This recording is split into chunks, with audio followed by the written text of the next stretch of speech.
What is a stop for a lot of you guys is a final destination for some of the people around you.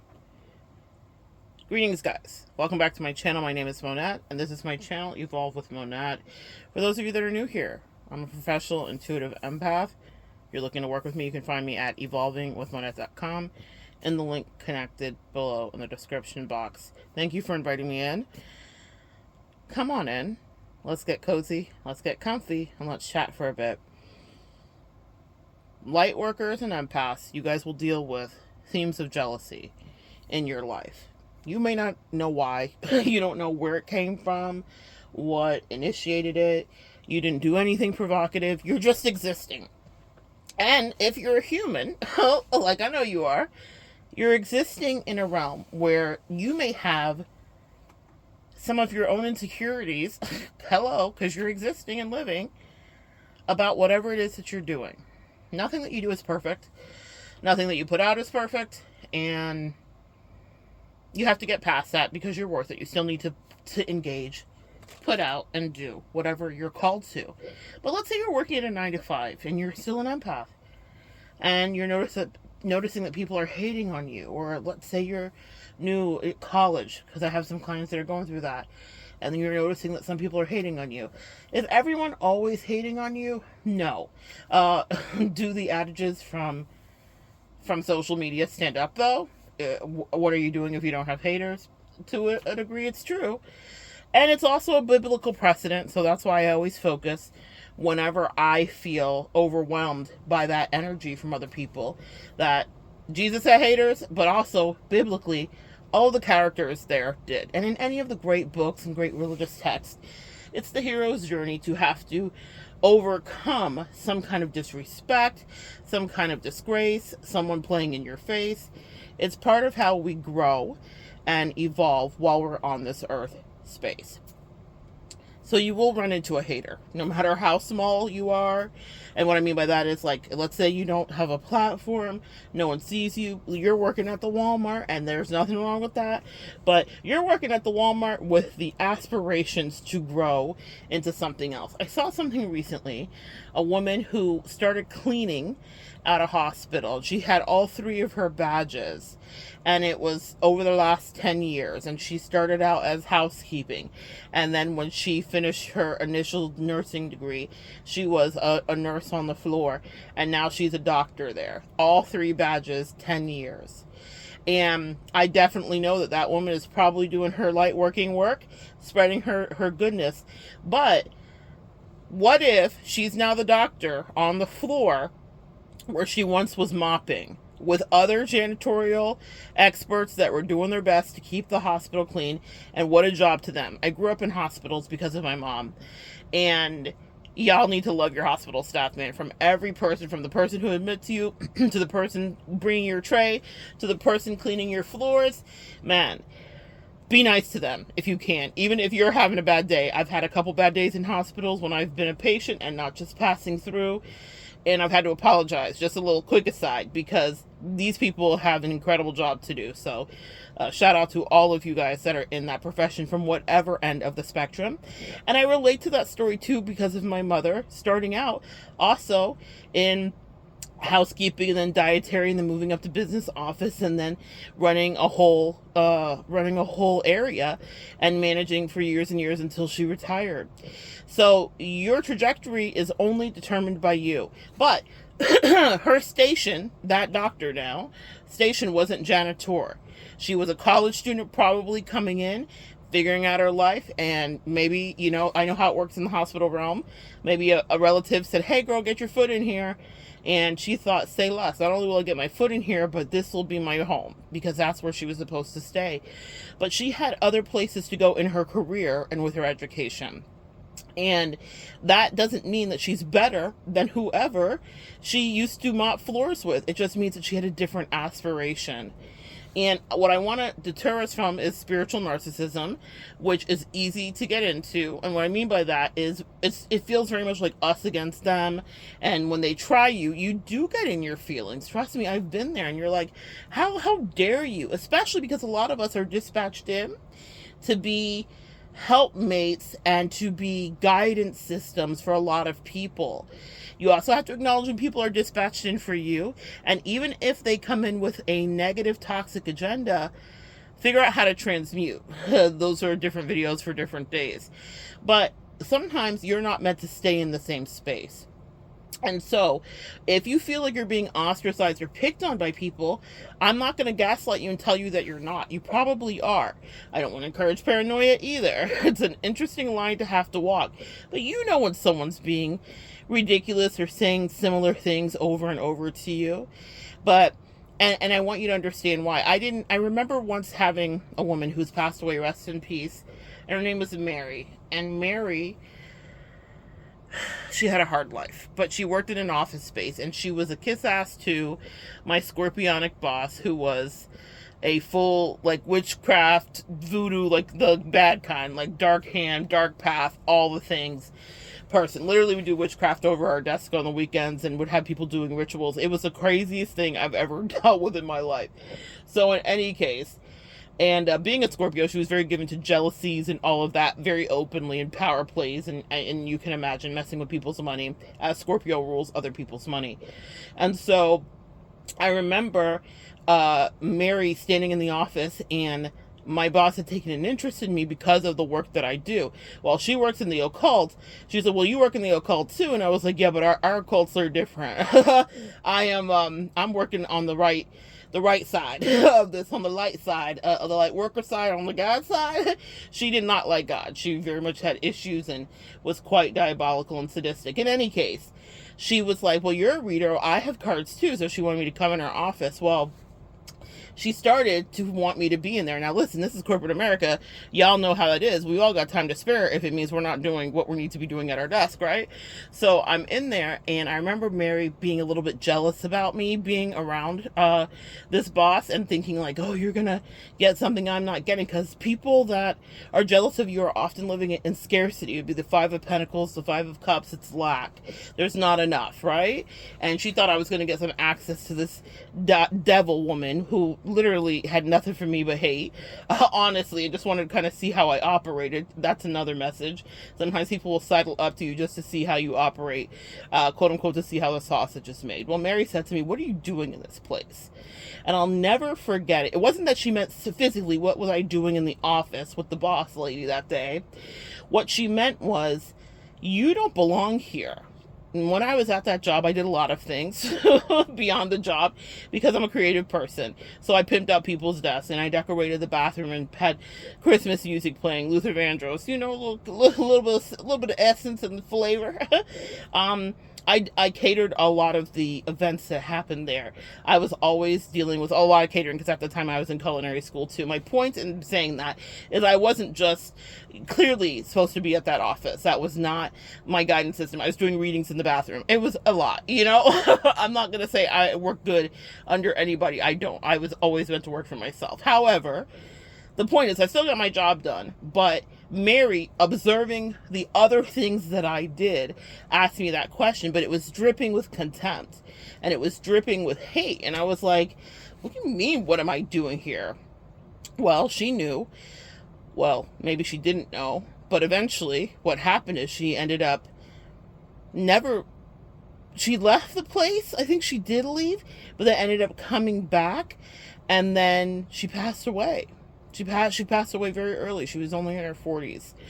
And so that was forever her destination, that space. I left that job. I created a whole new life, 3 different lives after that. I had one whole complete thing with catering. That ended. I did a whole nother thing. And the question she asked me always haunted me because she could see in me, and this is what you need to know, empath and earth angel. People can see in you what you can't see in you. And while I was running around doing all these other creative things, what I didn't do was ever conform to the BS that was happening around me and play the game with the politics. I refused to. So I was not like them. I was different. What did Kendrick say? Is they're not like us. I was not like them. But I didn't see it. I didn't understand it. In friendship dynamics, I've had it happen where Someone might love me to life, but when they get excited about me, and this is something I've learned to do, and I really changed the way that I handle this now, but they'll be like, oh, I want you to read for so-and-so. And I really vet the energy now of whoever they want me to read for, because usually what's happening is they've over-talked me. This happens to you guys too. And someone's talking you up, and they're like, oh my God, I met this amazing empath, and blah, blah, blah, and she races horses, or whatever you do, whatever magical thing you do, or she's that has this profession or whatever. And because they're not maybe proud of whatever they've got going on in their life, or maybe you might be a really interesting person, you end up dating someone or befriending someone, or someone more than likely ends up befriending you, because a lot of people seek us out really insidiously. But and then you're in this situation where like someone's talked you up so much that whoever's in their life feels threatened. The first time they meet you, they come in threatened. And it's not because you've done anything. You're just like, oh, hey, nice to meet you. And if I know all you empaths out there, the way that I know a lot of you clients that I'm so blessed to work with, a lot of y'all are hermits, and you don't even want to be in people's face. So many of you are like, girl, actually, I'm an introvert. I actually want to be in my own place and space. But you don't mind your relationship with whoever you're dating or whoever you're friends with.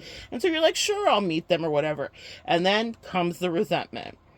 Because this person, first of all, they want to know, why are you so, magical? Why is this person so obsessed with you? I've had that happen with people that I've soulmate, not just dated, but just people that I have soulmate been friends with, just total platonic friendships, where their boyfriends later. I would sense all the friction with their boyfriend, but because I'm an empath and I do this for a living, but I would call it, and I'd kind of address it lightly with whomever my friend was. But when the boyfriend finally got to feel me out years later and feel comfortable with me, I will never forget him drunkenly being like, I really hated that you were friends with my fill in the blank of whoever my friend's name was, right?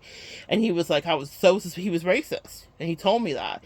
He was like, I don't like black people. And I was like, why is she always talking about you, and how come this is always happening, and da. Now, before you get too triggered, I've had this happen with someone black, a black couple, same. But this is my experience again and again and again and again, no matter the dynamic. Black couple, and I was around. The girl loved having me around. We were friends. It was platonic. It was nothing. And I loved him. I actually liked him more than I liked her, to be honest. I'm still friends with him to this day, ironically. But he pulled me aside years later and would confess with me and cry to me about their relationship and all that stuff.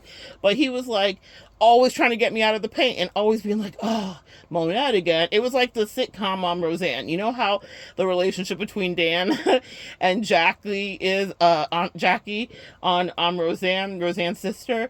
It was like, it was like a love-hate thing, but he eventually said like, oh, I wasn't sure. Like, she was just so focused on you and so obsessed with you and whatever. I've heard this again and again and again when they would finally be vulnerable with me. So from a racist guy who was like, I didn't like you because of this reason, but then I realized you were all right, to and I only tolerated that situation because of that friend, but I distanced myself, and I wouldn't kiss his ass and play the game, so just don't worry about that. But still, because I knew that was there, and I knew it way before my friends wanted to acknowledge it, and I was saying it to them, but they were acting like I was crazy. When I meet people's mothers or sisters or brothers, if they're not secure in their identity, then that's a situation that happens to me repeatedly, and it happens to my clients, and it's happened to you listening. Even if you're not a client, you're just an empath that popped into this channel. You popped in because the title is something you can relate to, and it catches you. You're here because you've had this experience, my dear. And so it's a weird thing to have happen, and you're like, oh my gosh, I just want to love whoever this friend is, or date whoever this person is, or be married to whoever you're married to. You are not trying to be in competition with those of them around you, but they see you passing through, and you're like a comet. It's like Halley's Comet, which happens like once every 70 something years, right? And they see you streaking through this person's life, and they are terrified, and so they become these like archaic villagers. Think about a village, or seeing like a volcanic lightning storm. Go Go Google a volcanic lightning storm. It looks apocalyptic. It looks like literally the gods must be angry. We must bring them offerings. Well, now we can describe what that is because there are phenomena that happen in weather and we can understand what's happening there. But when you don't have a way to frame that energy that you're witnessing, it can invoke fear. People fear what they don't understand. And our energy is something that people don't understand. And so what people will also do is begin to tell a story, just like those villagers standing at the base of that volcano when they're seeing a volcanic lightning show, not understanding. Well, they're like, there's no rain and there's no wind, but there's this incredible lightning streaking through the sky and out of the volcano. Obviously, the volcano's mad, so we must feed it. That was how they rationalized it. Well, now we have science, so we understand what was really happening. Well, now we have people on here talking about the empath experience, so now you understand what's happening. You come in with all of this energy, and whoever is around you is more than likely a little bit infatuated with you to a certain degree, even if it's not romantic. But you know how you can get a friend crush too. All of that's happening to you. Or even like that boss that was very intrigued by me. I knew she didn't like me. I knew she wasn't trying to help my career. I knew I, for her, created fear. Why? It was like competition for her, which she later also admitted. But I'm lucky because that's how I get it. People usually confess, even if I can call them out long before they're ready to tell the truth. They'll circle back and be like, yeah, everybody was scared of you. So then you now are the volcanic lightning show, so they have to make up a story about you. And oh my God, empaths, don't let them be anchored in their Christian, staunch, indoctrinated, dogmatic beliefs. Then you're now the witch and the devil. You get it? You see how that goes? So, and even though you're actually an earth angel who was dispatched in to probably help those ungrateful hoes, whomever is around you, meaning maybe their family member, maybe a friend, maybe your lover, maybe your whoever, right? You fill in the blank for the dynamic as it was happening for you. But you have a station, or excuse me, they have a station, and you're just passing through. So what they're going to do is try to do everything to get you out of the paint. Just like Mary asked me that day, what are you doing here? Why are you here? The look on her face, because I read body language, she tried to cover it up, but there was contempt and disdain. It was dripping from her. Because she was essentially, now I understand what she was saying, if I could remove the hate and hate whisper, she was saying, you're so talented and you do so many things, and why are you at this shitty place? Honestly, there was a level of compassion underneath the hate because she understood I was not at the right place. And sometimes, maybe some of those family members may know that you're not with the right person, that they will cause you a lot of strife and cause you a lot of disgrace. And maybe even if you are with the right person and you are meant to be friends with them, you need to protect your energy. And so I'm here today to say, don't second guess when you are feeling something funny off of the peripheral family members and friends. Because the very thing that will happen is, first, they might be infatuated with you, but then if they can't contain your magic and your comment energy, because we don't capture comments and put them in jars, and you can't put lightning in a bottle. Yeah, there's a reason those turn of phrases exist. But people always want to capture magic, and you are not to be captured, my empath, my earth angel, my light worker. You are in people's life, and it's more than likely transient. And I want you to start to wrap your mind around that. You may not get the longevity of having infinite relationships. That doesn't mean you will not get to extract the sweetness and the nectar of relationships that are beneficial for you and for them too. I believe in reciprocity in all we do. First, do no harm. Truthfully, right? That is our mandate. But I will tell you, if you're in those situations, you're not supposed to stay, more than likely. And even if you do have a destiny, I have some other things coming up here where I'm going to talk specifically about divine counterpart energies and what to understand and what to expect when you're in a divine friendship or lovership or relationship with somebody, and how it will be attacked, because it always is.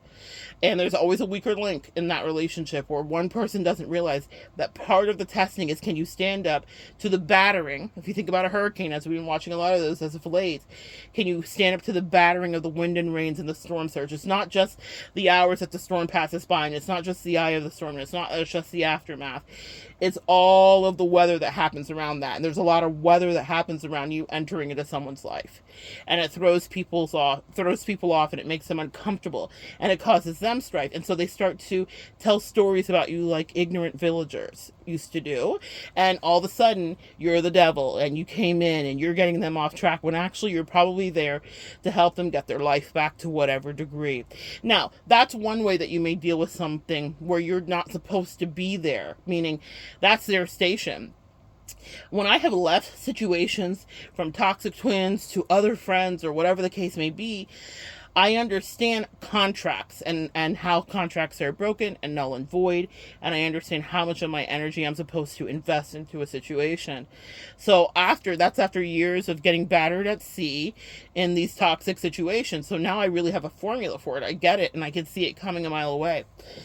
Also, I pay attention, like I said, to my intuition when I can tell that someone doesn't like me in the family or in the friend group or whatever. I'm not looking for that. I'm going in pretty much innocent with it, but it never fails that someone will feel threatened by your very existence, and it'll come out. And usually the person that you might be dispatching to help will not realize it until, well, for me anyway, I leave. I don't stay for abuse anymore when I can see it's a nonsense. I'm like, okay, say less. You stay here in your corruption, and not just corruption, but your codependency, because usually that's at the crux of a lot of those relationships when you enter in, is there's a lot of people that are codependent in very toxic ways. I mean, codependency is toxic in and of itself, but y'all know what I mean by corrosive codependency and enmeshment, and people cannot stand for that to be rustled. So then you're the villain, and they will become the villagers that tell a story about you and make up all these fantastical things when there was a real, not just scientific, but a spiritual reason that you were dispatched in. And it was actually probably to help some of them. So that's one way that you might have people not realize that you're not supposed to be there. Take a hint from the villagers. Don't stay before they get out their spears and forks, okay? So that is one of the things that can happen. The other thing that can happen is the person that you're sent into may also turn on you. And I've had this happen too. So what happens is that they'll be attracted to you. They'll probably try to find a way to get to you. What it reminds me of is Jesus healing the woman with the issue of blood. And and that's what I'm going to actually put as a thumbnail for my biblical tarot so you can see. He's walking through the streets, and there's a woman laying at his feet. And yeah, my angel said that needs to be the thumbnail just now. There's a woman laying at his feet, and she says later in the story, I knew that if I could just touch the hem of his garment that he could heal me, because she had a lot of faith in him. Everybody heard about him. He's coming through. And also, a prophet's never respected in their hometown. I do have a video up here about that. You will have to probably leave your safety net of people that you think love you to find people that are perfect strangers that will probably support you more, because Jesus was not respected. They're like, that's just little Jesus. Like, what you talking about? He's a carpenter. Like, what do you mean? Like, get your life, Jesus. Like, be so for real right now. You're a healer. You're a prophet. Like, can you imagine? Like, if social media existed back then, can you imagine the shit talking that would have happened on Twitter, now known as X, where people would be talking shit about Jesus? Like, real talk. Like, so you have to understand, people have always peopled, and they will always people, especially when you're talented, you're gifted, and God forbid you be a healer to any degree, right? Then, oh my gosh, people want to bring you down to your knees. They want to humble you, as they did for Jesus. Literally, carry the cross, wear the crown, drink the vinegar. Another story. But my point in saying that is, she's like, I just want to touch the hem of your garment. So you will have people that will crush into your energy because they know there's something magical, there's something sparkly, there's something effervescent, there's something that uplifts me. I feel good when I'm in this person's presence. Even the people that are looky-loos adjacent to the friend that you might have or the lover you might have will notice the effect that you have on them too. I remember doing a reading for my twin's karmic, and when I realized the tide was turning, it was because my twin was starting to get jealous, because she was telling me, oh my gosh, you guys have heard me talk about this karmic. She was such a pivotal catalyst for me. But she was like, Lindsay is so obsessed. I have a video up here called Run From Your Lindsay, if you need some more information about how a karmic situation can deter you off your path. But she was like, Lindsay is so obsessed. She's like watching you all the time. I always tell people that know me, don't tell anybody about my channel. I say this to people all the time. It's the craziest thing because I trust that whoever's supposed to be here will come in, right? And in any case, especially in the beginning of me doing this, I was just really like private. I still am. I'm working on opening up more and welcoming in more energies. But anyway, she said, I said, don't tell anybody really about this. There's a lot of reasons because I can kind of foresee the future with it. But she didn't listen to me because she didn't. In any case, she might have been proud of me initially. It might have been whoever, who knows what her motivation was. But then Lindsay, this person who I know is an op, I know she's in opposition, I know she doesn't really like me, but she's curious. And she did what a lot of women do, because this was a different kind of triangulated situation, is they want to study you. So yes, some of y'all have been in that situation in dating situations and scenarios where the third party is loopy and they think that they're the main person, and then they start to study the main person. One of the things that comes to my mind is Shannon Watts and Nicole was it Kessinger? Nicole, whatever. Chris Watts, the family annihilator that unalived his whole family over his side piece, his karmic. There is documented evidence of her stalking and doing Facebook searches on Shanann long before.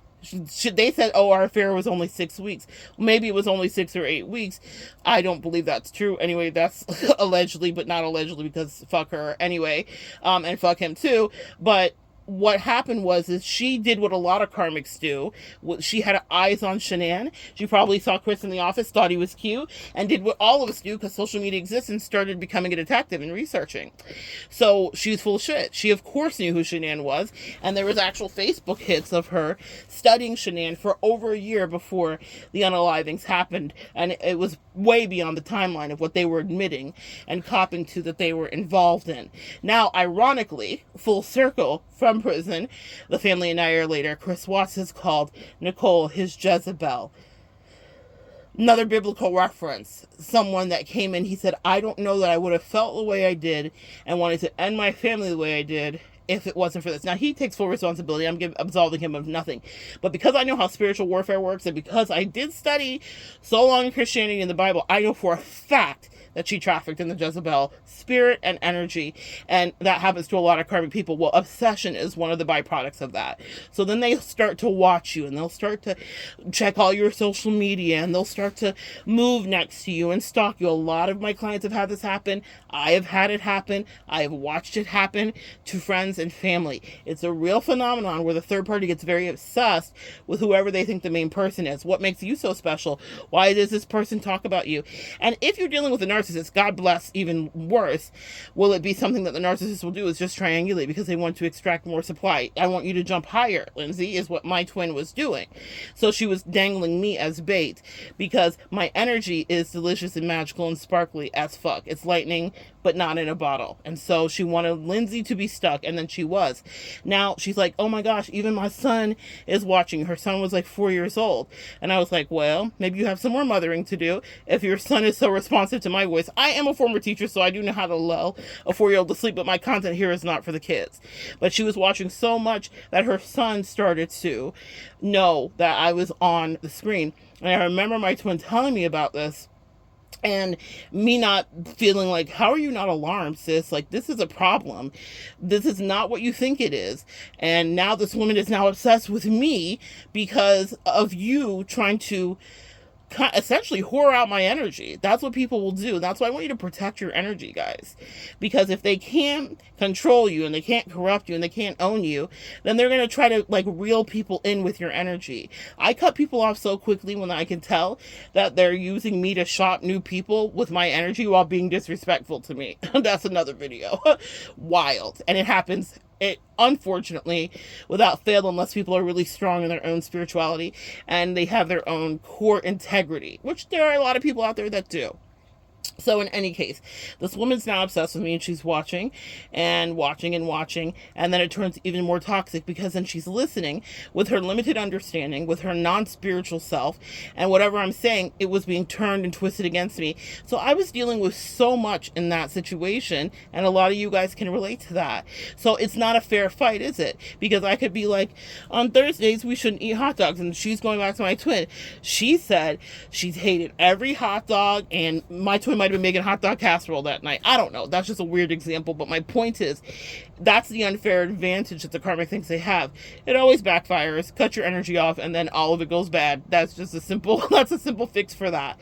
But I knew that that person didn't like me. And that's why I had said, hey, could you not talk about me to this person?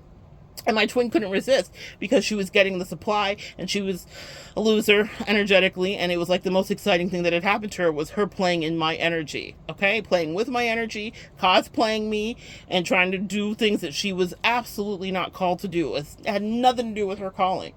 But she wanted to like put on my skin and wear it, and she did. And for a little while, she had a little fun with it. Never worry too much. There's a lot of talk about destiny swapping as of late. It's a real thing that people attempt to do. But no one can really be you. Even if they manage for a while to steal a bit of your light and your energy, or to siphon from you, usually the way that they can do that is if they're connected to you. That's why I say cord cut, salt cleanse, disconnect those relationships when you notice that you have a body snatcher or a doppelganger or a tethered, okay? And that's not healthy, that you're not both elevating each other, that there's not reciprocity in. Because not everybody that comes close to you is going to be that. You can actually have friendships with people and it's healthy, but it can go left. Okay, so if you've been in that situation, don't gaslight yourself to not think that you don't understand, that you're not feeling right, that people around don't like you. And then, especially, God, don't have a social media, because then they can have their third parties start to observe and watch you, and then start to tell their own villager stories about you that make no sense because they have no context for it, and they're not supposed to even understand it. Now, let's say it's not the third parties. Let's say it's the person. That person is wanting to get close to you. They want to touch the hem of your empath, earth angel, light worker garment, because you make them feel good. You raise their vibration. When they're around you, good things start happening to them. They're blessed in ways. They have experiences that they've never had before. And that's because they're with you. But what happens is God tests people with your energy, and they will allow someone to come in, seek you out. That's usually how it happens, and be like, hey, and they'll make themselves known, and they'll strategically place themselves and drop their kerchief so that you can pick it up. And then now the mating dating game is happening. Even if it's not a lovership, it's still a thing if it's a platonic friendship. But there are people that push themselves into your energy field. Y'all know exactly what I'm talking about. And then you're like, okay, I see you. Okay, we'll see. But then you start to have some spidey senses that are going off, because something's off about it, actually. And you now have a hater that you've allowed close to you. And they will go rogue right before you. So the energy that they enjoyed and they loved and they were very grateful for will be energy that they start to resent. How come you have everything? How come you get what you want? How come life seems easy for you? Well, they don't know your full life. Even if you've told them your life story, they don't know all the intricacies and the things that you didn't tell them, and the parts where it was especially gory. But they think like, oh, it must be so easy for you. But it usually starts out with them coming in and saying, I'm a fan. Oh my God, the way that word triggers me. You don't want anybody to be your fan, because you're a human and you're fallible. You know, they say never meet your heroes because they will disappoint you, right? So anybody that you're looking at parasocially, or that you've met even parasocially, is a normal human like you, with their own insecurities and their own issues. And no one's perfect and no one's impervious to anything. But it's so easy as a third-party karmic to pick that apart, because that's your station in life. You're always going to be there. That's what I started with, right? So some people are stuck in their lives, and it seems like you might have a lot of bounce and loft in yours, meaning you are not always stuck, or you elevate, or you grow, or you get the promotion, you know? Whatever it is for you, whatever quote-unquote promotion looks like for you, whether it's conventional or not, you have this kind of like grace and luck, they think, but it's because you're spiritually linked and connected and grounded, right? So now maybe you have this other person that's your up-close friend, and they love you, and they maybe are effusive, and they use a lot of beautiful words and love bomb. You're so amazing and this and that. And I think that there's a little fun thing that happens when we meet a new friend that we're infatuated with, like, you're amazing, no, you're amazing, and whatever. But at the end of it, depedestalize. Everyone's not perfect, and everyone is full of shit sometimes, and there is a duality and a shadow and a light. Let's be realistic about that. Edify people that are spiritually grounded and are trying. My favorite people that are in my life currently are people that know who they are on their good days and their bad days and are honest. Okay?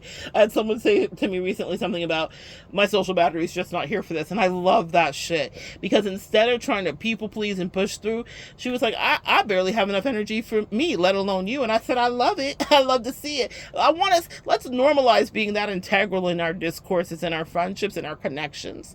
And also let's normalize understanding that things may be transient. Now, back to the person that's in your face about to play with you. They're your friend, they're your fan, and they love you so much. But really, do they love you so much? Or did they just want to get close enough to touch and see what the magic was? You know, when I was going through stuff in the last couple years where I had a person who really, really creeped me out. I had two people that creeped me out. Let's call them the rat and the snake. It's an interesting video that will come up here. You'll understand the reference when I go more in depth with that. But with the rat specifically, there's a YouTuber here called the Spiritual Whistleblower. And I had a session with her last year. And she talks about how, specifically in her line of work, she works a lot with narcissism and whatever.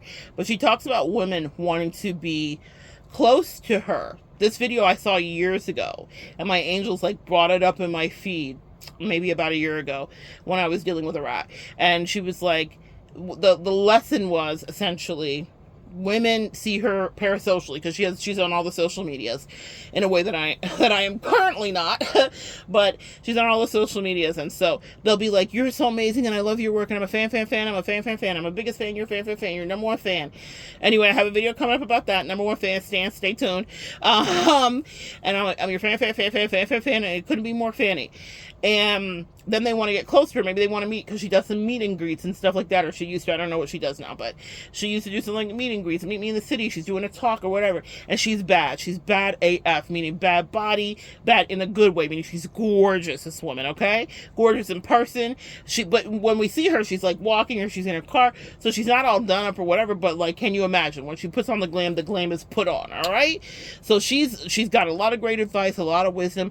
And we can build parasocial relationships with people. Well, one of the videos that she caught me and my angel said, we always are preparing you for such a time as this, was she said, these women want to get close to me and then they want to befriend me. And before, she was like, I was a bit naive, obviously in the beginning of her journey. And before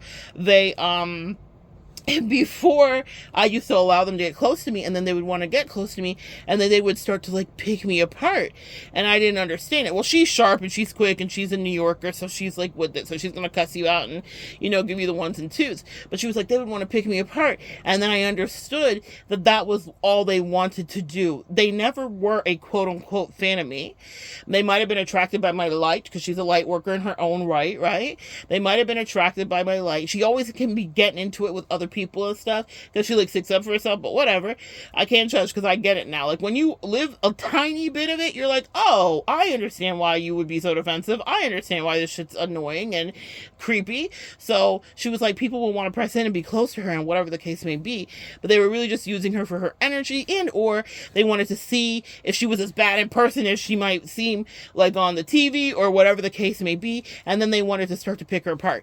We saw this happen too on a podcast recently where a woman was saying she was a fan of this woman who teaches about feminine energy and whatever. I can't think of what it is, but a lot of people did some breakdowns of it, and I thought, yeah, I had this experience. And then as soon as she calls and she's like, I love you so much, but how can I be more feminine? So she purposely dresses down, she says, and whatever. And then before the video even ends, she pivots within 6 minutes or so into all out attacking this woman's channel and her body, saying she's fake, saying she had her ribs removed, insulting her. That's what you need to understand sometimes. People that are really pressing in, unless you've vetted them for time, some years even, people that are really pressing in to be friends with you in this new Wild Wild West landscape of social media and whatnot may only want to do that because whatever about you may make them feel insecure. And you don't even realize it, guys. So you're not even prepared. You're like, I just want to love you and be in your life and help you. And you might have been dispatched in to raise their vibration. In the case with the rat, there were issues regarding finances, money, ascension, and abundance. And so my angel sent me in to work with her. She could have been dispatched in to work with me with her own giftings as well. But she got really sidetracked because a rat is avaricious and greedy as fuck. And also wanted to immediately have an elevation. She was an opportunist. She used a lot of people's energy to build her little rat empire as far as I could see. But it was so much akin to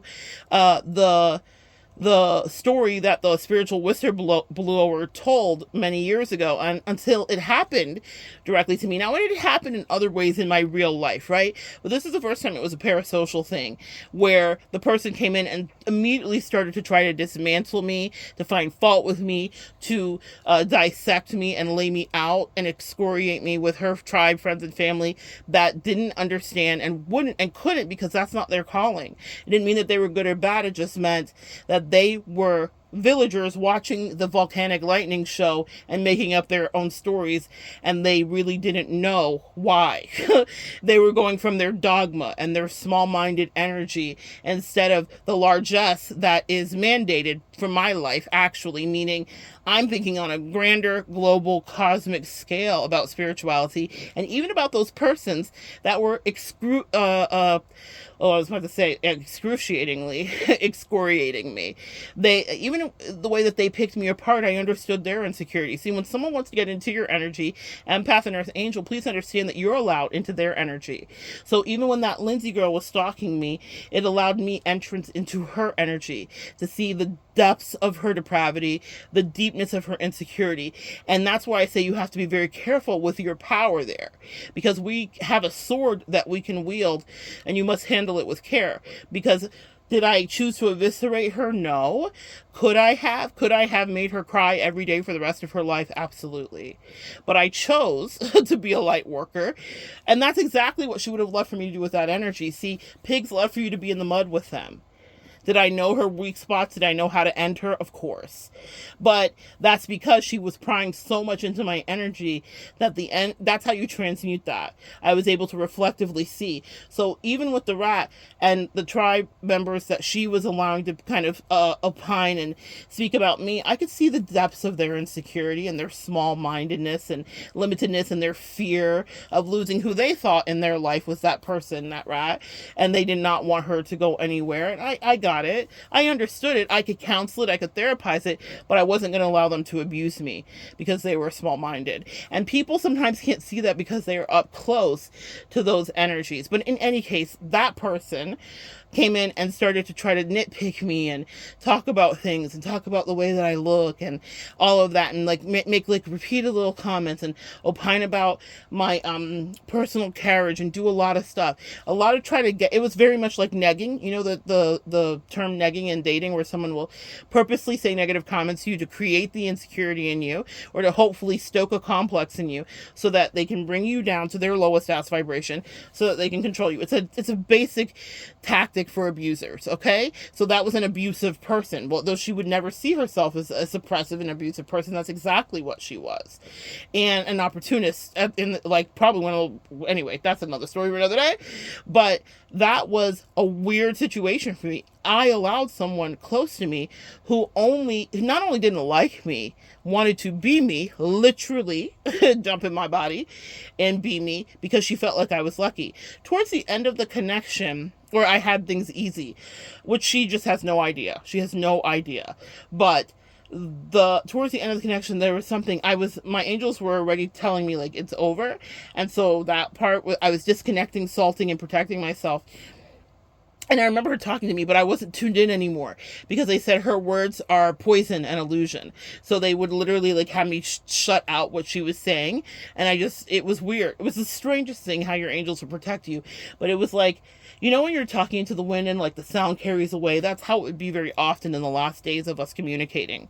And she was complaining one day, and I remember a narcissist saying something similar to me. After I had already broke the spell of the narcissistic connection and attraction of the empath and the narcissist and all of that. But years ago, I had a narcissist who was complaining about something not being fair and whatever. I don't remember. Something with her family, her sister's another New Yorker, ironically. And this woman was doing a similar thing. She was talking about her human design, I think, and you know, in her human design, I guess it says she's supposed to work, but she was complaining because she doesn't want to work and it's not fair and she wants to punish. It was almost like she was having a tantrum, but because I was so disconnected from whatever she was saying, I was just catching like pieces of it because her words were poison at that point. But what she essentially was complaining about, if I remember the gist of it was this comparison, whether she understood what she was saying or doing or not, of whatever she perceived my life to be and whatever she perceived her reality to be. And if she could have switched with me and she wanted to switch with me, she absolutely could. She wouldn't want to walk in my shoes fully because, you know, they say everybody wants to be black until it's time to be black. She was black, but what I'm saying is that everybody wants to be an empath until it's time to be an empath because it hurts us to do this. It's not easy. There is a great cost for the work that we do and for the lives that we live in. And so if she wanted to switch destinies with me, did you want to step in my body? Did you want to carry my extra weight? Did you want to carry the crushing rejection of people for years and years, including her? Meaning, like, the way that people treated me was very reminiscent. And I thought, I haven't dealt with this kind of stuff in a long time. And I finally did what I advise you guys to do, which is allow someone in. And I don't want to scare you and make you paranoid, but my God, today, what a job she tried to do on me, even though I could transmute it and teach it. Also, that's another message, guys. If you have someone in your life and they're better as a journal entry or a teaching lesson than you, they are close to you proximally, it's time to cut the cords. I can tell when I have done the lesson and the soulmate contract is voided or it's completed when I am thinking about how I can teach from it way more than I think about I want to speak to this person, be on the phone with them, engage with them, or see them, right?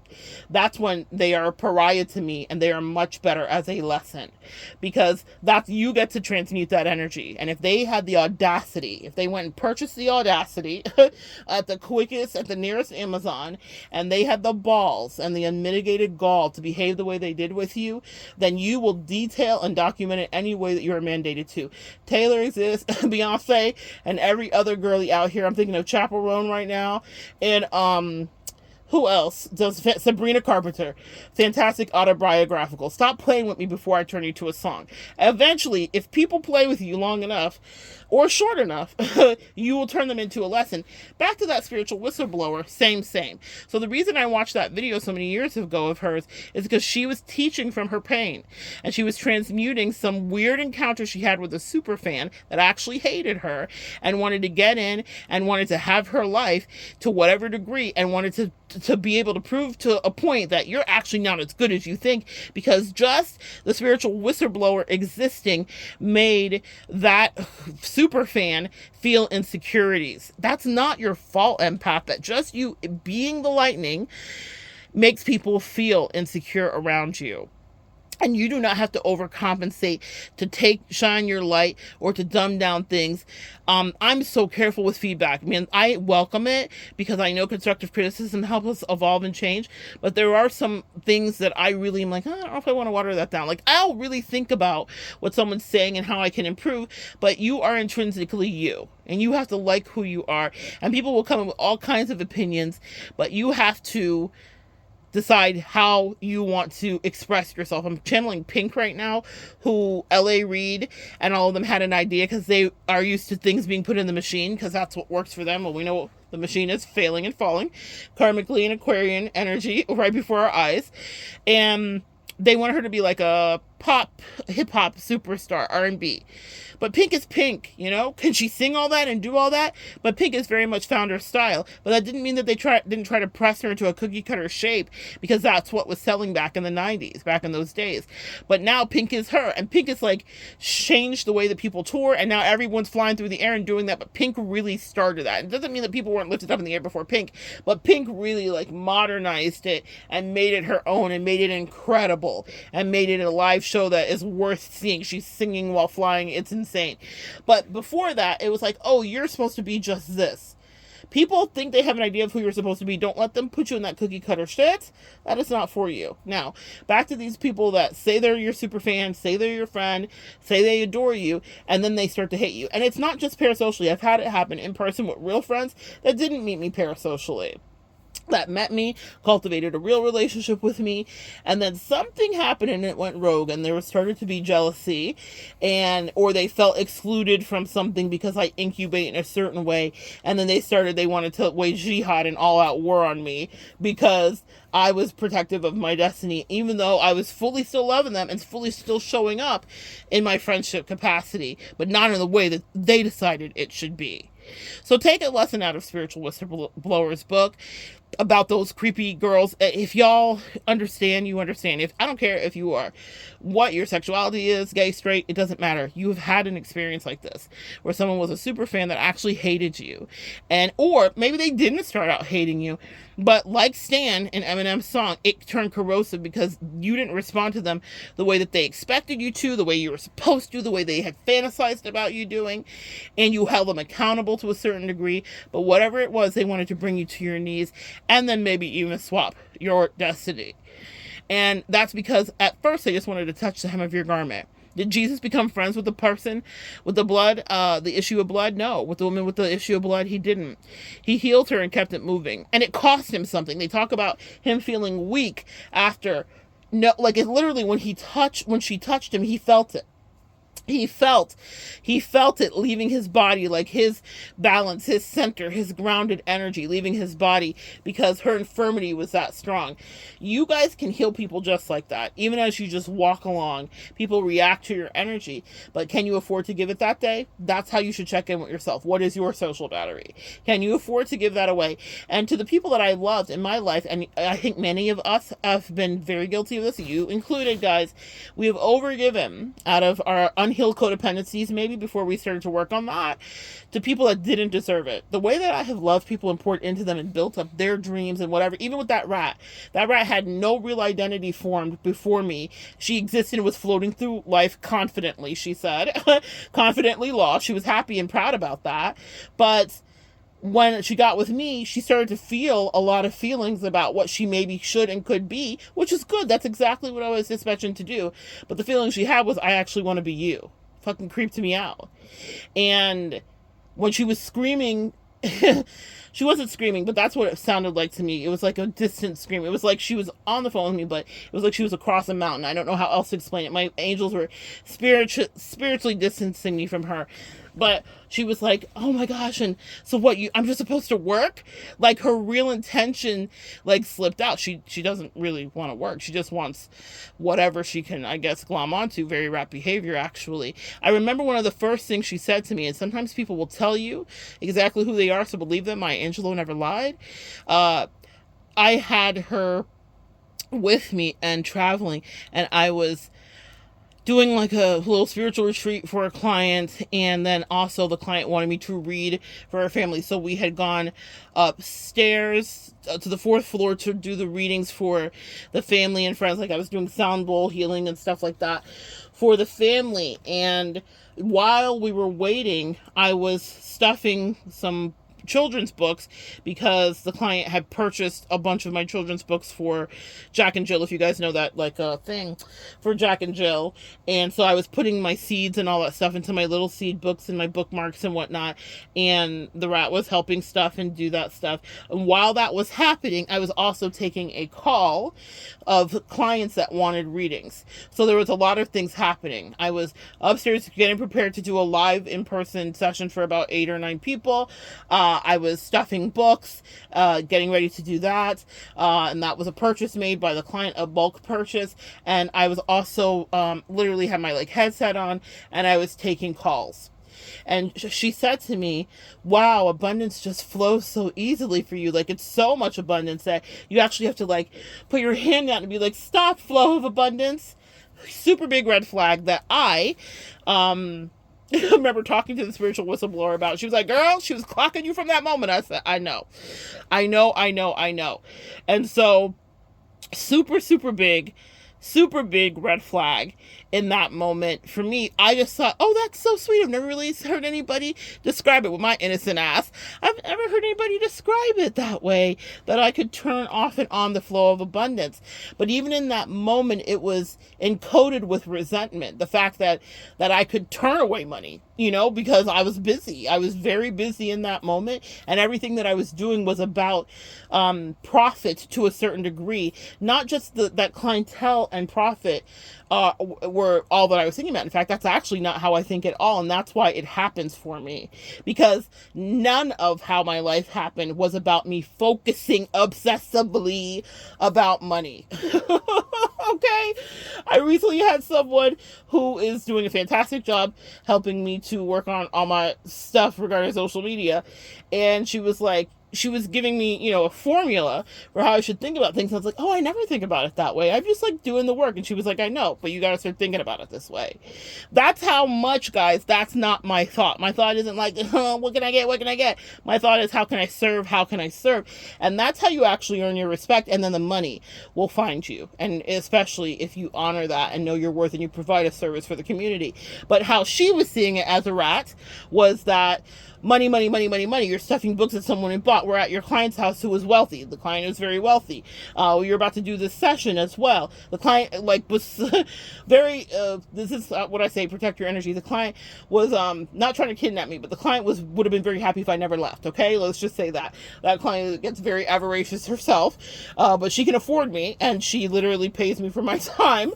But in any case, it was like kind of like we were playing in The Great Escape, because I was like, oh my God, we've been here. How many hours has it been?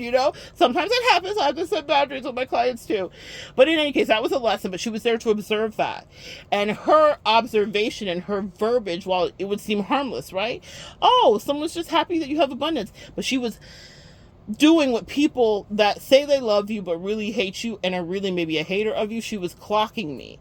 She was checking inventory mentally. She was seeing how much money I was making and whatever. And that's just not how I look at it. It's so not how I look at it that I have to work with people to help me look at it differently. But the truth of the matter is, that's never been in me. What has been in me is serve, and then God will get me. And yes, we can definitely sharpen and fine tune and, accept constructive criticism and elevate. But my integrity has been my integrity. And for many of you guys listening, your integrity has been your integrity. So when you had all these accusers coming in and people being like, oh, she's a danger, watch out for her, what are you doing here, I never liked her, I never trusted her, there's always something off with her, and all you were trying to do was serve, love, show up, and be kind to whoever you were dispatched into. And they were trying to unend you and pick you apart. And after you leave, many of them are like, wow, she actually was the real thing. Or, wow, when she was here, you were much healthier or better. You weren't depressed. Or, wow. But if they give you disrespect, the contract is severed.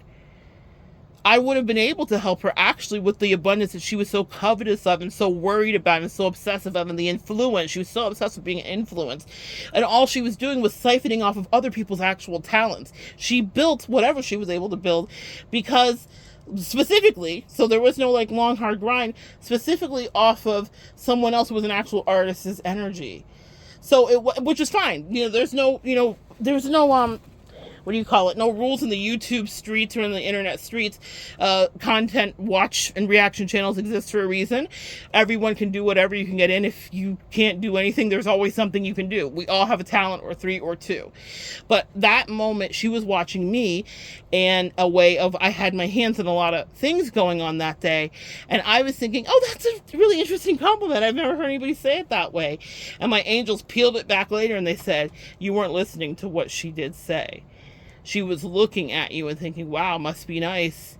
And she did say a couple of must be nices too, along with being disparaging, along with insulting the way that I looked, along with clocking and reporting back to whoever she was gossiping to, because rats always have to take something back to somewhere. There's always a lair, right? There's always a master splinter somewhere. So she was taking things back to her master splinter. It was a lot. And I had opened myself up for that level of, security breach, because I was thinking, oh, I'm going to be able to help her elevate with abundance. Like my angels had shown me the blueprint of what I was supposed to do with her. And then they said, hey, she's gone so rogue, we could never even allow you to bless her. In fact, what you've done is too much for her. And in fact, what we allowed you to do, and guys, listen up. My empaths and my earth angels listening. Sometimes your angels will dispatch you into someone who's so disrespectful to you and so covetous and so greedy and so focused on the wrong thing. And you'll think, what was the reason? Just to cause me more pain? Like, how much more pain do I deserve? Like, you'll feel incredulous. I did. I was like, angels, my intention was so pure here, and I was so honest and so clearly communicating. What happened? And they said, thank you for volunteering. Thank you for showing up to do what you needed to do. We allowed her to experience you, to feel like she was limericing and fooling you, and then to absolutely fumble you, because that's part of her karma too. There's a lot of stuff that I understood would be part of her karma, but that's not for us to explore here. That's a little discovery that she'll have to go on her own. But they said that part, and this is how this is relevant to you. Some people needed to have you in your life to experience the incredible goodness that you come with, the extreme generosity. So every client I have is one of the most generous people I've ever encountered. Every single one of you has a story of a way that you've given and overgiven and overloved and overdid for people that did not deserve it. Now, it's funny because when my boundaries are being crossed, I'm like, oh, yeah, well, I shouldn't have done that. It's so easy for us. But when I'm looking at you guys, I'm like, oh, yeah, you shouldn't have done that, right? It's hard when it's us to see what it is. Easy to see it when we're looking from the outside in or inside out. But every one of us here, myself included, has overgiven emotionally, financially, romantically, you name it, to people that didn't deserve it. And I asked my angels, what was the purpose? What was the reason? Like Cardi B. And they said, because your love brings people not only to their knees, but to the heights of bliss and to the closest part of intersecting their destiny. And if they forfeit you, and if they fumble you, and if they start to tell villager stories out of ignorance because they don't understand you and because they don't want to do the work that they're called to do for the rest of their life, not only will they remember you, they will mourn ever fumbling you. And I said, well, damn, okay, I guess. Is that enough? They said, don't worry, we'll take care of the rest. But for every person that's ever disrespected you on purpose, went out of their way, when you might have had an affinity for them, especially for those of you who love people, especially for those of you there that really cared about that friend, or cared about that bestie, or cared about that romantic partner, and you were really trying to help them through their addiction, or through their issue, whatever it may be, or through their depravity, or poverty, or whatever, okay? Because I have been impoverished too, all right? So the thing about it is we'll be dispatched in to help someone elevate in a way that we were once called to. And so it wasn't a coincidence, and it wasn't a mistake. It doesn't matter how creepy it ended up being, or how much of the piss she did try to take out of my energy. But the truth of the matter is I was put there to greatly affect her destiny. But that was something that, as a rat, she couldn't see. Rats can only see what they can see. They're only so tall. They can't really see the vision. That's not her destiny to see visions, really. And so, in any case, it was really interesting to me because my angels were like, yeah, tell the collective that you and them, specifically, go into people's lives so they can have the most exquisite experience of their life, emotionally, platonically, romantically, whatever you were in someone's life, employee-wise, right? How many of you guys had employers that treated you like shit, and then it would take 3 people to fill the role that you did? The same is true for any friendship, any loveship, or anything that you extricate yourself out of once they breach the soulmate contract. Because that's what usually happens. If someone is absolutely ridiculous to us, and then we're like, all right, well then enough is enough. I guess so. It's up and it's stuck now. And because she was not able to see past it and was so much just wanting to bring me down, she was diabolical. She truly was, because it wasn't just, I got too close and now I feel a little bit jealous. It was like this. She went out of her way to just play mind games. And my angel said we couldn't wait for you to get out of her way and away from her so that we could really begin what is her just due diligence, because you are an earth angel and you did no harm and you had no intention to, and she went out of her way to hurt and malign you. There are people that have done that to you. And so in this year of karma, I was looking at her doing it, and we had been talking about karma, and I was like, she can't be this stupid. Did she think that what she's doing will not incur karma here? Because there were so many other better ways to handle it. And she took the lowest vibrational path every single time. And I was like, in the year of Aquarius, in the year of the dragon, in an 8 year, which is a number that coincides with my astrology, I was like, girl, how dare you try me? Not just from my own hubris of like, how dare you? My angel ancestors were like, this bitch is out of pocket, and we got something for her ass. It was like the perfect storm of all the worst. It was like such a bad, for that rat specifically, she was at the end of a karmic cycle, and they said, and now she just picked up a whole new one because of you. And now we will replay this back to her and over. But for those of you that have had this experience, you are in people's lives to give them the best they've ever had, the most incredible experience to whatever degree, to show them what was a possibility. A lot of people only dream about some of the experiences they really have with you. I'm not talking about the materialistic stuff either. I'm talking about just the kind of love you give, the kind of patience you give, and the kind of good luck you come with. And so I'm thinking about one client, shout out to you know who I'm talking about, who went through a divorce, and her ex-husband will never, ever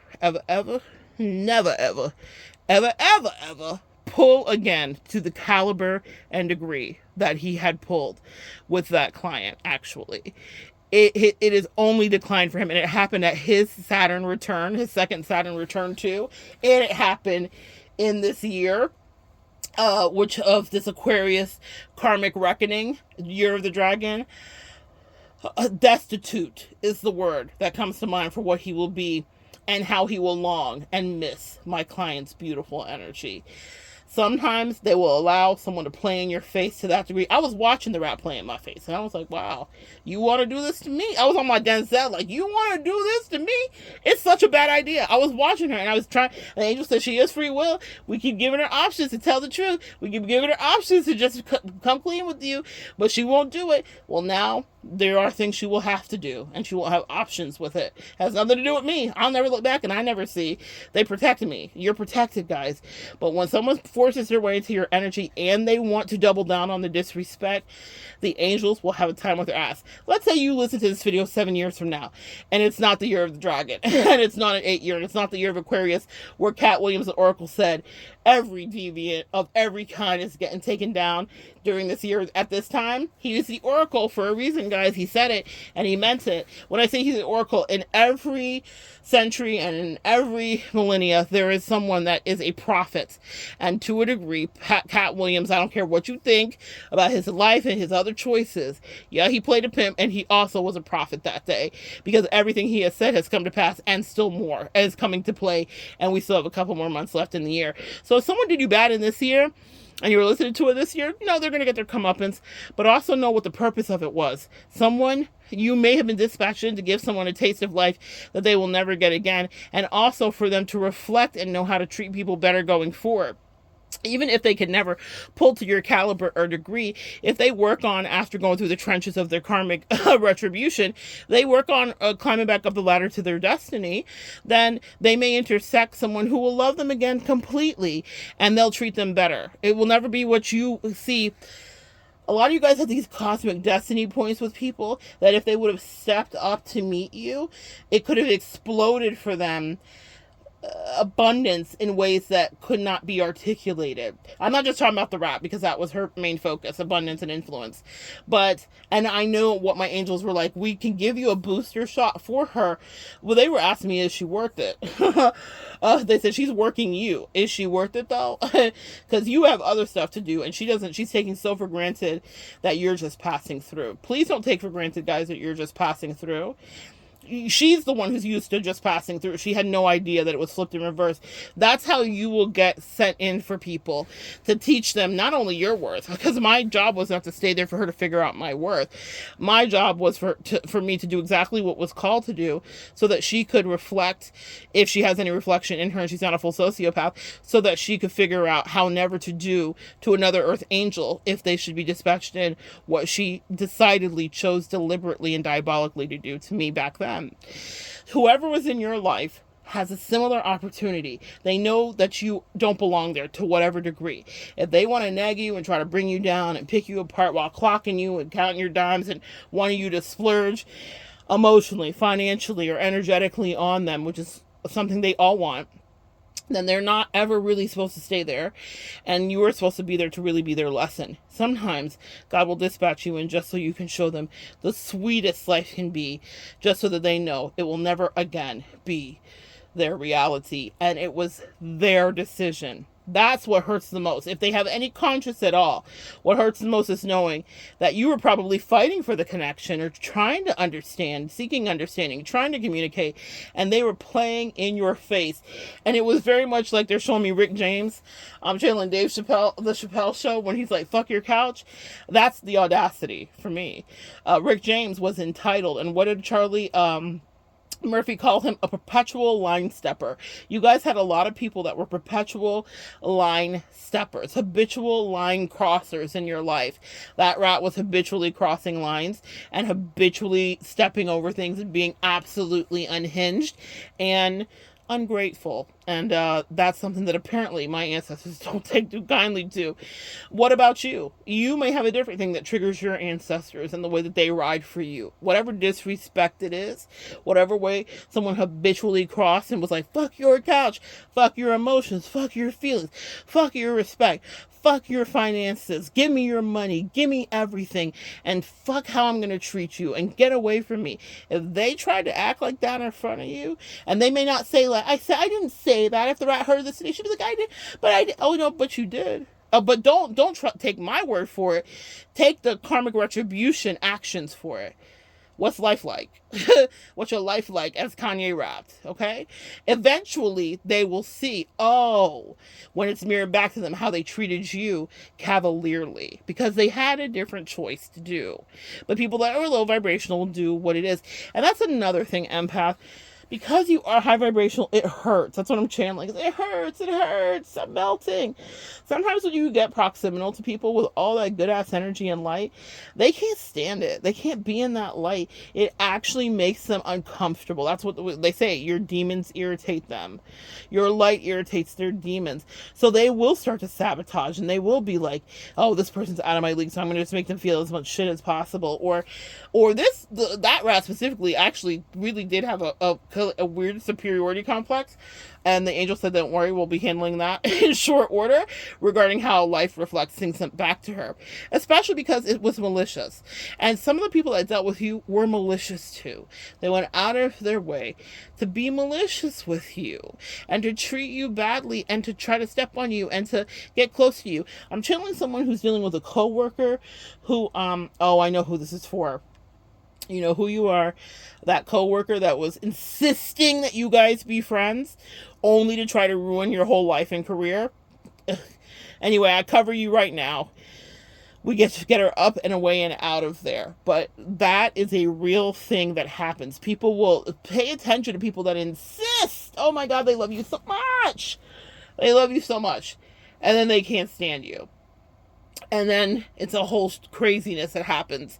And now everything is blamed on you because they're not used to taking responsibility. So we started out with saying, you might not be in that station. A lot of you guys are transient. You're meant to pass through and to sprinkle your light and to help people grow and to elevate. And also people will be dispatched into you. And I'm so grateful for the people that get sent into me that are of integrity, that are working on themselves, that are honest, that they have a balance with their shadow and their light.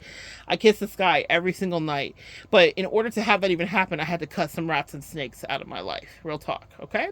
So maybe you might need to take some inventory. If you've been doing some cutting, then be expecting to have good people come in that are actually about their business. And that is the business of their own soul elevation and not just taking your energy and not forcing their friendship, their emotion, their connection, their whatever on you, only so that they can disrespect you eventually. But in case they do, understand that for some of you that may have stayed the course a lot longer than just a quick transient passing thing, that you were sent in to show someone what it looks like when they're in the light, what it looks like if they would have chosen to act right. And maybe they'll get that opportunity. It reminds me of with my toddlers, what I would say in preschool when I'd be like, no, you lost your privileges for today. We'll try the sand and water table tomorrow though. And the difference between tomorrow for the toddlers is it was really tomorrow, which for a toddler feels like an eternity. But for the people in your life that were acting like toddlers, it's a figurative tomorrow, which will feel like an actual eternity before they can climb out of the mire and muck of the karmic drama they created with you unnecessarily. Some of them I felt bad. I was really watching a couple people this year like, is this a hill you want to die on? And you want to die on this hill with me? You better know your power, empath. But I don't wield it unnecessarily, nor do I throw it in people's face. I let them play in my face quietly and think that they had all the one-ups on me, knowing that they did it in a karmic season. One of the people, the snake that did it, it was actually an Aquarius. I said, not the age of Aquarius that you wanted to act up. Oh my God, sis, this is not going to go good for you. Watch your life become a disaster right now because you chose actively to come at me and you know better. It was crazy. I was just watching people just fuck up their lives for the next several years, okay? Man, 5 to 10. They didn't understand. That's their tomorrow. Yo, they'll get to try it again. They'll get to go to the sand and water table again. But in 5 to 10, and maybe the same is true for some of those that tried you. 5 to 10 on their books, after what they did to you, after how they played in your face. It's not that you take any joy. In fact, if you take a page out of my book, I don't look back. Okay, real talk. On some Lot's wife, I don't look back. I don't search up. I don't look back. I don't see what's going on. Some people, you know that you can't avoid to whatever degree, but I really would be like, toodaloo, too bad for you trying me. And you don't have to explain it to everybody else around you.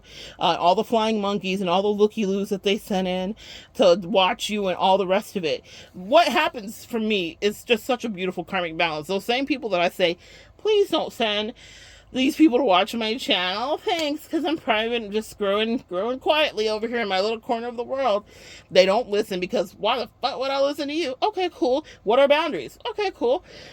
And so how the angels have had that work in my favor, I don't know if this will maybe be the same for you, but it's been a little delicious thing for me, is I transmute the energy. I don't return to sender. I don't wish them bad. I don't do any of that. I actually wish them well.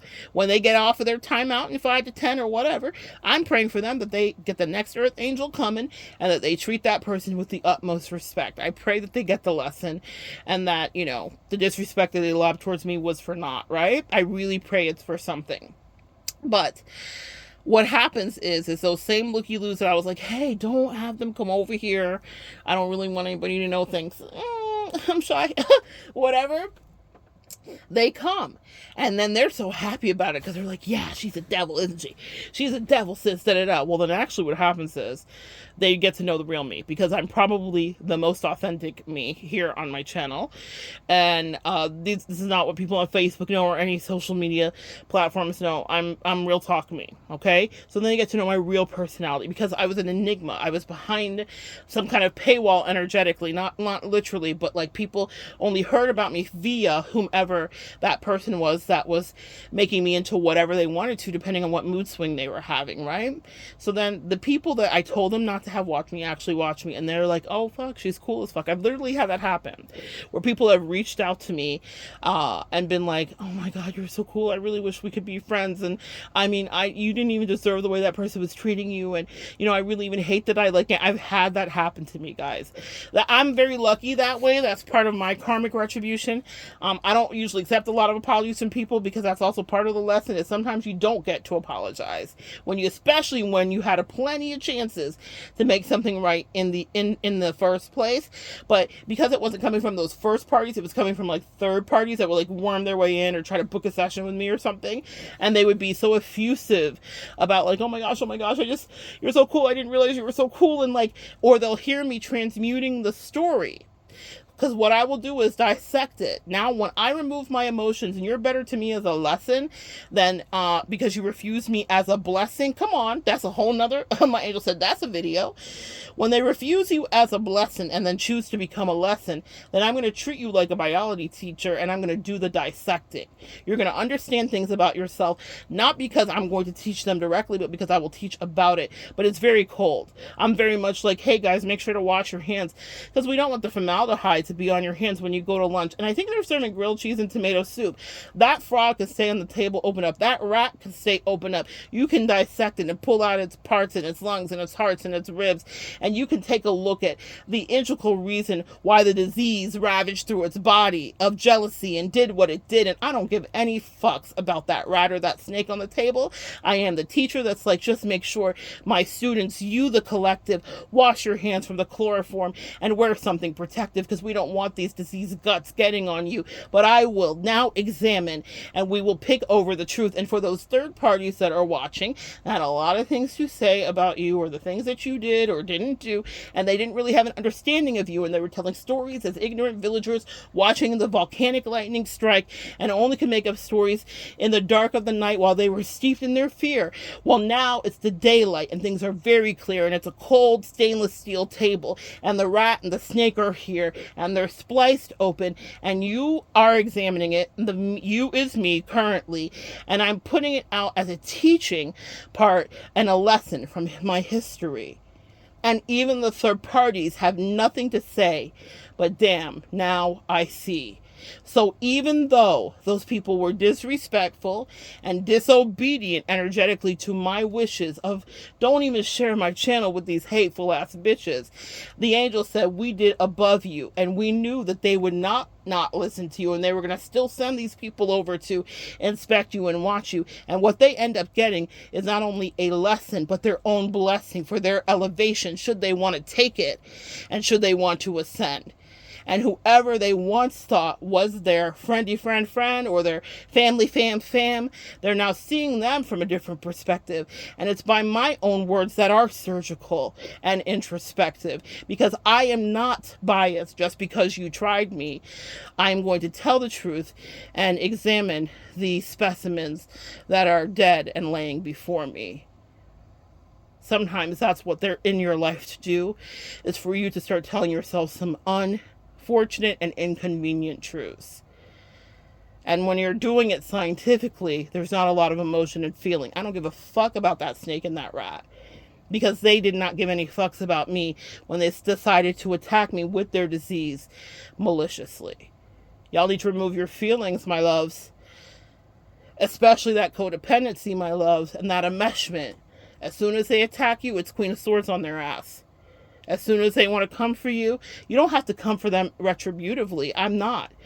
But now, I don't care what all the people you sent to look at me that I asked you not to see. Now they're going to understand truths about you that you may not even understand, because as a human design projector, it's never in my plan to tell you something you didn't ask or invite me to. And since they now click on my channel, that's the invitation. And now the knowledge will be dispatched to you, whoever is you listening. Not just you, the collective. I'm talking about those looky-loos and third parties. Now they understand something differently, because I get to finally speak for me instead of being spoken about gossiping in a gossipy manner. And I'm not gossiping here. I'm telling truths as they happened. And that is how the universe does a karmic balance and says we were always going to make it fair. And it's because they couldn't do the one thing you asked them not to. And now the looky-loos have found their way here. And now they're coming away with actual food for thought. That's how you transmute all that toxicity and all those arrows of death and destruction they shot at you. Is that you actually disseminate, talk about, write about, sing about, and let it out of you, that poison dart, that disease energy that they try to use to annihilate you. It's not about get back at them. It's about setting you free. Excuse me, so you can make sure that no one else has to suffer the same destiny. And if they do, they understand exactly how to pick through those dead bones and makes beauty from ashes and rise from that. That's how the angels always have your back. So even if you felt like, damn, they didn't even listen, and damn, it was so disrespectful, and wow, this girl's stalking me, that girl's also learning from you too. Or that hateful mom's learning from you too. Or hating you more, but knowing that you clocked her just like she thought she clocked you, except you actually clocked her. Loop-de-loo. It's a little different. Or that family member that's in denial, that's being gaslit by whoever was once your whomever, right? Now they may hear something differently. Not all of you guys have social media. Not all of you are going to do it like me. But that's just a little hope for you about how you can know that karma will always work it out in a way that is beneficial for you, especially if you take the higher road. It's not easy to do in the moment. You'll want to fight back. You'll feel so attacked. It is creepy. That's the only word that I can use for it. But it was not for naught, and it was for more than a lesson. It was for more than just a moment. No, you didn't imagine it. Yes, those people were hating on you. Yes, you now have looky-loos. Yes, they stalking you, but also they're learning from you too. And that's what I'm really here to do, is be a teacher. First do no harm, and then to teach you. That's what I want to do, and that's all I care about doing.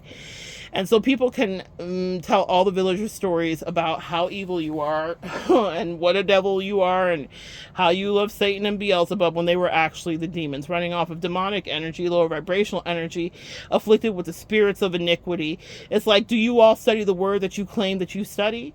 Y'all are quoting Bible scriptures and turning up your radio stations and singing with preachers, but do you understand that spirit of depression and the spirit of